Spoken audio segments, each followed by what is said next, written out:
Welcome to the Rim Break Rodeo. We hope this video helps. You start by confirming two essentials: a verified BMW ID and remote services activated for your VIN. This is why the app can talk to the car securely. Once done, install the Bmw Connected App and sign in with your BMW ID. Make sure Bluetooth is on. Then, sit in the car, keep the ignition on or accessory mode, and open the iDrive Connected Drive or Settings menu. These first actions create the secure bridge, so the app can discover your vehicle and request pairing. Now continue with pairing and linking, which is the core step. In iDrive, choose Add New Mobile Device and pick Smartphone. Your phone will show a Bluetooth PIN.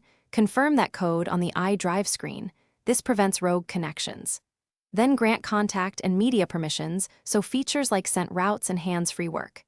Next, in the Bmw Connected App, pick Add Vehicle, enter your VIN or scan the QR, and accept the remote services terms so BMW can authorize app access to your car. Finish by completing remote services activation, either self-activated in the app or confirmed by the dealer. Then test core features: lock/unlock, remote climate or horn, and send-to-car navigation. Make sure you allow location and background refresh so status updates push to you. If something goes wrong, try this key troubleshooting tip. Update the app and vehicle software first, then restart your phone and repair Bluetooth.